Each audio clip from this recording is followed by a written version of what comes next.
Seruput kopi dulu, Lur. Biar cerita tentang langit Nusantara ini makin nempel di kepala.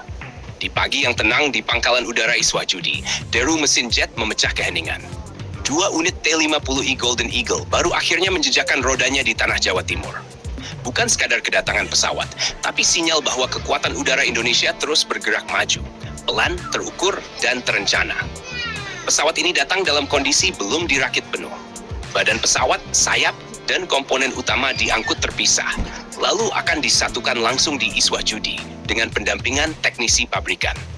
Ini bukan tanda kelemahan, justru bukti transfer pengetahuan, keterlibatan teknisi lokal, dan pembiasaan prosedur perawatan sejak awal. T-50I sendiri bukan pesawat main-main. Ia dirancang sebagai jet latih tingkat lanjut yang sekaligus bisa berperan sebagai pesawat serang ringan.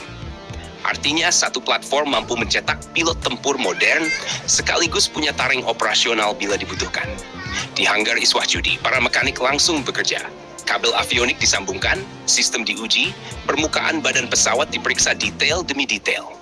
Setiap baut dan sambungan bukan sekadar pekerjaan teknis, tapi bagian dari rantai kesiapan tempur Indonesia di masa depan.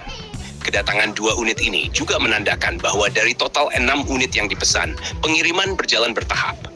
Bukan lambat, tapi mengikuti standar militer yang ketat.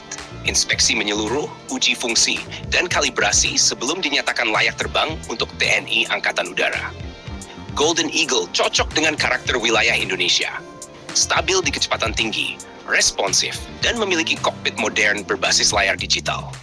Pilot muda yang berlatih dengan pesawat ini akan lebih siap ketika beralih ke jet tempur garis depan yang lebih canggih. Secara strategi, T-50I memperkuat tulang punggung pelatihan udara nasional. Negara kepulauan seluas Indonesia membutuhkan pilot yang terlatih, disiplin, dan akrab dengan teknologi modern. Pesawat ini menjadi jembatan penting antara latihan dasar dan pesawat tempur operasional. Iswajudi sendiri adalah salah satu pusat kekuatan udara utama di Pulau Jawa, tempat operasi, latihan, dan pemeliharaan pesawat tempur paling vital. Dengan perakitan dilakukan di sini, kemampuan teknis pangkalan ikut naik level. Di balik semua ini ada pesan besar.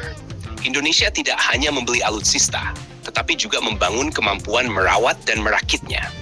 Ini penting agar ketergantungan luar negeri berkurang dan kesiapan tempur tetap terjaga dalam jangka panjang. Ketika 2 Golden Eagle ini nanti resmi terbang, langit Jawa akan kembali diramaikan oleh latihan manuver, formasi, dan simulasi tempur. Bukan untuk menakut-nakuti siapapun, melainkan untuk memastikan ruang udara Indonesia benar-benar berada di bawah kendali sendiri. Dan Lur, ini baru 2 unit. 4 unit lainnya masih dalam proses. Begitu semuanya tiba, skuadron akan semakin solid, kemampuan latihan meningkat, dan regenerasi pilot tempur berjalan lebih cepat. Di balik suara mesinnya nanti, ada kerja keras teknisi, pilot, dan personel pendukung yang jarang terlihat publik. Mereka lah yang memastikan setiap pesawat aman, andal, dan siap mengudara. Dan kalau sudah begini, bolehlah kita nyeletuk dikit sambil senyum-senyum. Maaf ya, Lur, ke tetangga sebelah, khususnya Malaysia. Kita kedatangan pesawat lagi nih. Bukan karena kita paling kaya atau paling mewah, tapi karena Indonesia memilih terus memperkuat diri. Belanja alutsista ini bukan gaya-gayaan, tapi kebutuhan menjaga langit sendiri. Bercanda tapi serius, santai tapi berisi. Jadi ketika Golden Eagle melintas di langit, ingat bahwa di balik derunya ada strategi pertahanan, investasi teknologi, dan masa depan kekuatan udara Indonesia. Dan seperti biasa, Lur, jangan lupa subscribe, like, dan komen di bawah sambil ngopi.